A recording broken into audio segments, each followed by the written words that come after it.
తల్లి తెలంగాణ తల్లి. ఈ కాంగ్రెస్ పార్టీ నాయకులు గ్రామాల్లో దండలేసిన మాట వాస్తవం కాదా అని ప్రశ్నిస్తా ఉన్నాను. ఇప్పుడున్నటువంటి కాంగ్రెస్ పార్టీ నాయకులు జేఏసీలో ఉన్నప్పుడు తెలంగాణ తల్లి విగ్రహానికి దండలేసి పూలమాలలు వేసి పూజలు వేసిన మాట వాస్తవం కాదా అని నీ పిసిసి అధ్యక్షుడు ప్రశ్నిస్తా ఉన్నాను. ఈరోజు అన్ని కూడా పక్కదారి పట్టించడానికి ఈరోజు వారి యొక్క అతివాదం, వారి అతివాదన దర్పణం పట్టే విధంగా ఈరోజు ముఖ్యమంత్రి వ్యవహరిస్తూ ఉన్నారు. ఒక ఎక్స్ట్రీమిస్ట్స్ ఇది వ్యవహారం అంతా కూడా అతివాదులు చేసేటువంటి ప్రయత్నమే తప్ప ఇంకోటి ఏంటి కాదు. నిజంగా కూడా మన ప్రజాస్వామ్య దేశంలో ఏంటంటే రేవంత్ రెడ్డి లాంటి అతివాది ఈరోజు ఈ యొక్క రాష్ట్రాన్ని పాలిస్తే ఇప్పటికీ వేలాది మంది యొక్క నాయకుల తలలు నరికేసేవాడు, అందరి జైల్లో పెట్టేవాడు. అది వారి యొక్క నిరంకుశ నియంతృత్వ సంకుచితమైనటువంటి మనస్తత్వం ఉన్నటువంటి ముఖ్యమంత్రి రేవంత్ రెడ్డి గారు. దాన్ని ప్రశ్నించాల్సిన అవసరం పిసిసి అధ్యక్షుడికి ఉన్నదని చెప్పి సందర్భంగా నేను మనవి చేస్తా ఉన్నాను. కాబట్టి ఈరోజు పేర్లు మారుస్తున్నారు, టీజీని టీఎస్, ఇది పెద్ద వ్యవహారం కాదు. నిజంగా పిసిసి అధ్యక్షుడు తెలిసి ఉంటే తెలంగాణ రాష్ట్రం ఆ రోజు 2014లో బిల్లు రూపొందించింది ఎవరు? తెలంగాణ బిల్ పార్లమెంట్ ప్రవేశపెట్టింది ఎవరు? కాంగ్రెస్ పార్టీ కాదా? తెలంగాణకి టీఎస్ పేరు పెట్టింది కేసీఆర్ గారా? నిజంగా కొంచెం కామన్ సెన్స్ ఉండాలి. ఏదో టీజీ పేరు పెట్టుకున్నా ఎస్ సెంటిమెంట్ ఉన్నది, టీజీ ఓకే, కానీ టీఎస్ అని పేరు పెట్టింది ఆ రోజు ఉన్నటువంటి నాయకుడు దివంగత ప్రణబ్ ముఖర్జీ గారు. తెలంగాణ బిల్లులో టీజీ కాదు టీఎస్ అని పెట్టాలని చెప్పి సూచించి పెట్టించిన వ్యక్తి ప్రణబ్ ముఖర్జీ గారు.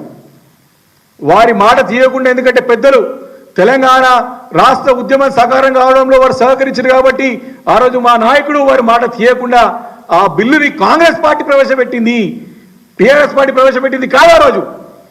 కాబట్టి దీని గురించి జ్ఞానము తెలుసుకోవాలి. ఇప్పటికే రేవంత్ రెడ్డి గారు ఉచ్చులో కాంగ్రెస్ పార్టీ నాయకులంతా పడతా ఉన్నారు. ఆయన ఉచ్చులో పడొద్దు, ఆయన మాయలో పడొద్దు, ఆయన మాయమాటలు చెప్పి ఏదో దాడేసే ప్రయత్నం చేస్తాడో.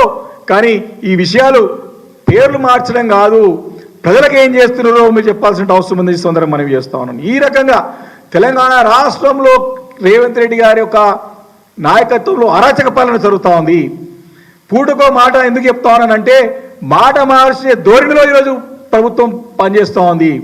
మొదటి నుంచి కూడా మూసీ విషయంలో మాట మార్చింది హైకోర్టు ముట్టకాయలు వేయంగానే, హైడ్రా విషయంలో హైకోర్టు ముట్టకాయలు వేయంగానే మాట మార్చింది, ఫార్మాసిటీ విషయంలో హైకోర్టు ముట్టకాయలు వేయంగానే మాట మార్చింది, అదాని విషయంలో పెద్ద ఎత్తున ప్రజలను తిరుగుబాటు రాగానే మాట మార్చింది. ఈరోజు లగచర్లలో ప్రజల నుంచి ఉద్యమం నిర్మితం కాగానే మాట మార్చినటువంటి ముఖ్యమంత్రి రేవంత్ రెడ్డి గారు. ఈరోజు ఇథనాల్ ఫ్యాక్టరీలో నిర్మల్లో జరిగిన ఇథనాల్ ఫ్యాక్టరీ స్థాపనలో కూడా ప్రజలను తిరుగుబాటు వస్తే తోక ముడుచుకుంది రేవంత్ రెడ్డి ప్రభుత్వం.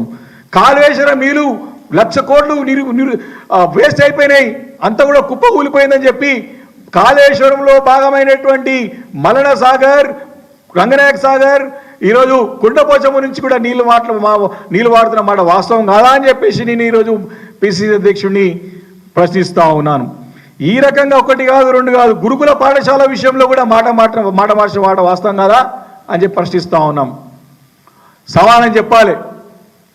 నిన్నగాక మొన్న తను ఏదో ఫిలిం ప్రమోషన్లో national award best actor award వచ్చినటువంటి తెలుగు బిడ్డ, హైదరాబాద్లో పుట్టి పెరిగిన బిడ్డ అల్లు అర్జున్ గారు, వారేదో ముఖ్యమంత్రి గారు పేరు మర్చిపోతే కక్ష కట్టి ఎలా అయినా సరే వారు అరెస్ట్ చేయాలని చెప్పి అరెస్ట్ చేసి మరొక రోజు జైలు పోయే వరకు కూడా